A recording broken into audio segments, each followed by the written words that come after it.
Okay, in this video, I'm going to show you the two different types of calibration that can be done.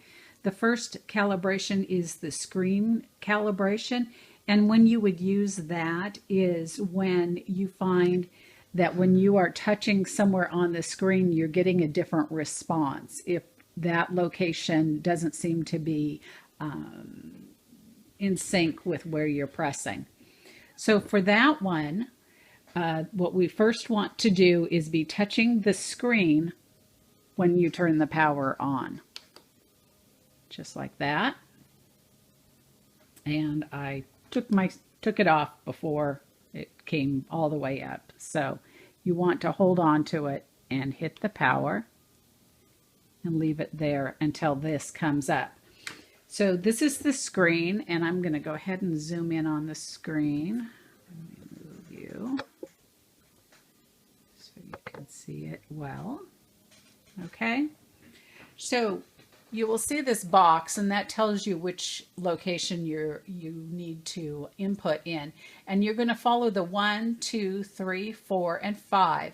And you're going to take your stylus and try and touch right in the center of those crosses. So we're going to say 1,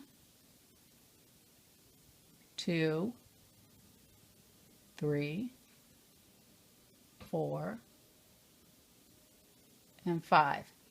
Now, you want to be as close to 0 as possible. This -2, I think, is because I'm kind of sitting off to the side because of the video camera. So let me try it one more time. I'm going to go 1,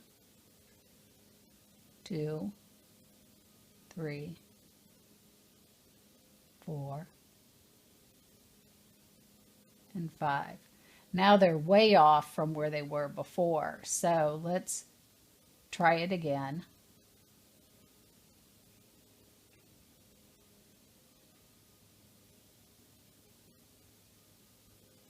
Now they're closer to 0. So that's fine. So that's how you take care of the screen calibration, and then you just turn the machine off. Okay, let's zoom back out. And now we're going to do the cutting and blade calibration, and that is for when you find that your cuts are not coming out exactly on your scanned image. They'll be off to the left, they'll be off to the right, they'll be a little high, they'll be a little low, something like that. So what you want to do is you want to take your mat and you want to take a piece of white 12 by 12 paper. Now what I've done is I've just taken a piece of old scrapbook paper that I don't think that I will ever use. And I'm going to put that on here. Now you can use this several times because it is only going to use up the top, say, 3/4 of an inch. I'll show you how much once we're done. But you just want to put it on here like this.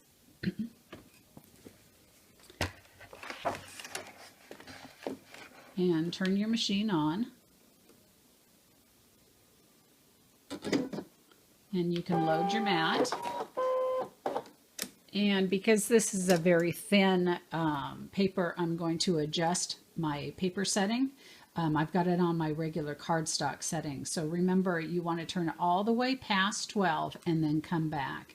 And I'm going to turn it to about a 4.5 for single-sided lightweight paper like this. Okay, so now we're going to go in to the wrench settings, and I'm going to go ahead and zoom in while we do this, and then we'll zoom back out during the process. Let you see. Okay, now we're going to go to page 4, and we're going to go to this scanning cutting position adjustment. I'm going to click on that. We're going to say OK. And that's right, it needs to load the mat while in this function. So we're going to just go ahead and reload the mat.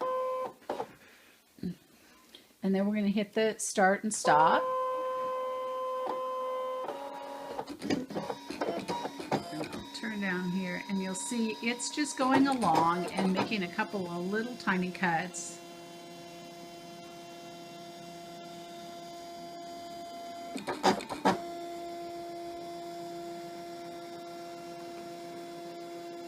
Makes a couple of cuts at either end, and then a slice through the middle or along, and then it comes. So then it comes back, and you'll see that it comes to this screen and shows you the scan and then this red dot. And you want that red dot to be exactly in the intersection of those two. So I'll go ahead and nudge mine down and get it right exactly there. So then I say next. And as you can see, I'm going to really nudge it out. See, you can see how you can move it way down and way up. And we can nudge it left or right. And so you want to get it right in the center and then say OK. And then it'll save your setting. And then you can hit back and say OK. And now your machine is calibrated. And I'll show you what happens to your mat. Let's see if you can see these little cuts here. So what I do is I'll take this off. Let me zoom back out. There we go. So I'll take this off my mat and just tear off that along that cut. And then I have the rest of this piece of paper to go ahead and continue doing calibrations through this entire sheet. You just need it to be 12 by 12 from the left to the right. That's it.